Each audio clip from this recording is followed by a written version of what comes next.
मोठी बातमी आहे। नक्षलवादी चळवळीला मोठा धक्का बसलाय। सीपीआय माओवादी पोलित ब्युरो सदस्य मल्लोजुला वेणुगोपाल उर्फ भूपती यांनी आत्मसमर्पण केलंय। भूपती यांनी तब्बल 60 सहकाऱ्यांसह गडचिरोली पोलीस मुख्यालयात आयोजित समारंभात मुख्यमंत्री देवेंद्र फडणवीस यांच्यासमोर आत्मसमर्पण केलं। मुख्यमंत्र्यांनी भूपती यांना संविधानाची प्रत भेट देऊन मुख्य प्रवाहात स्वागत केलं। नक्षल विरोधी मोहिमेच्या इतिहासातील हे आतापर्यंतचं सर्वात मोठं आत्मसमर्पण मानलं जात आहे। केंद्रीय गृहमंत्री अमित शाह यांनी 31 मार्च 2026 पर्यंत देशातून नक्षलवाद संपवण्याचं ध्येय ठेवलाय। या ध्येयानं बुधवारी एक मोठा टप्पा गाठला। एक कुख्यात नक्षलवादी आणि सीपीआय माओवादी पोलित ब्युरो आणि केंद्रीय समितीचे सर्वात प्रभावशाली नेते असलेल्या मल्लोजुला वेणुगोपाल उर्फ भूपती उर्फ सोनू यांनी त्यांच्या 60 सहकाऱ्यांसह आत्मसमर्पण केलंय। भूपती यांनी गडचिरोली पोलीस मुख्यालयात झालेल्या एका विशेष समारंभात मुख्यमंत्री देवेंद्र फडणवीस यांना शस्त्र सोपवली। दरम्यान मुख्यमंत्र्यांनी भूपती आणि त्यांच्या सहकाऱ्यांना संविधानाची प्रत देऊन मुख्य प्रवाहात स्वागत केलं। भूपती हे महाराष्ट्र छत्तीसगड सीमेवर बराच काळ प्लाटून मार्गदर्शक म्हणून काम करणारे एक वरिष्ठ नक्षलवादी रणनीतिकार होते।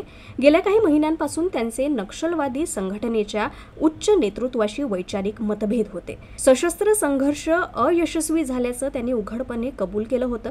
एका पत्रकात त्यांनी जनतेच्या पाठिंब्यात घट आणि शेकडो सहकाऱ्यांच्या मृत्यूचा उल्लेख केला आणि संघर्षाऐवजी संवाद हा एकमेव पर्याय असल्याचं आवाहन केलं। संघटनेचे सरचिटणीस थिप्परी तिरुपती उर्फ देवजी यांच्या नेतृत्वाखालील गटानं या भूमिकेला तीव्र विरोध केला। अखेर संघटनेच्या केंद्रीय समितीनं त्यांच्यावर आत्मसमर्पण करण्यासाठी दबाव आणला। त्यानंतर भूपती यांनी संघटनेतून बाहेर पडण्याची घोषणा केली।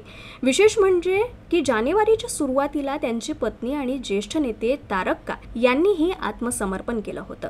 भूपती यांचं आत्मसमर्पण नक्षलवादी चळवळीला मोठा धक्का आहे। सोनू उर्फ भूपती हा आपल्या AK-47 रायफलचं मान्य मुख्यमंत्री सरांसमोर आत्मसमर्पण करीत आहे। तो हा मागील 40 वर्षांपासून माओवादी संघटनेमध्ये कार्यरत होता। महाराष्ट्र शासनाच्या एकूण 60 लाख बक्षिसांसह सर्व राज्यांमध्ये मिळून भूपती उर्फ सोनू याच्यावर एकूण मान्य मुख्यमंत्री तथा गृहमंत्री महाराष्ट्र राज्य देवेंद्र फडणवीस सर यांच्या समोर आत्मसमर्पण केलेले होते। मान्य मुख्यमंत्री तथा गृहमंत्री महाराष्ट्र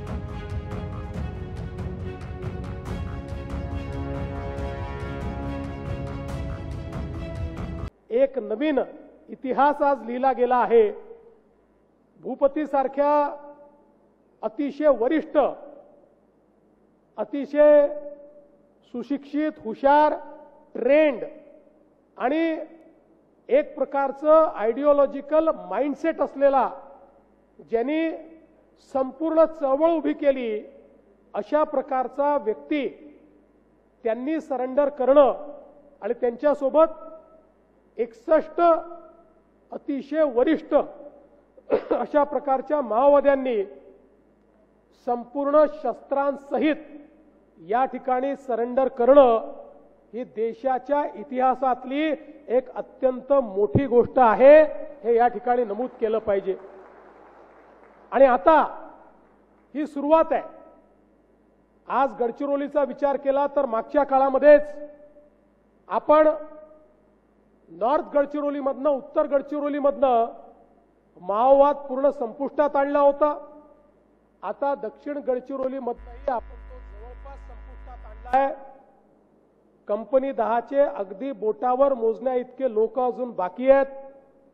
मी त्यांनाही आव्हान करतो की त्यांनीही आता तात्काळ मुख्य धारेमध्ये यावं, या ठिकाणी आत्मसमर्पण करावं।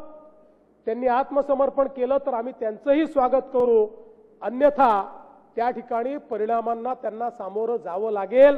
आता या ठिकाणी माओवाद हा 100% हद्दपार होणार अशा प्रकारच्या परिस्थितीत आपण पोहोचलेलो आहोत।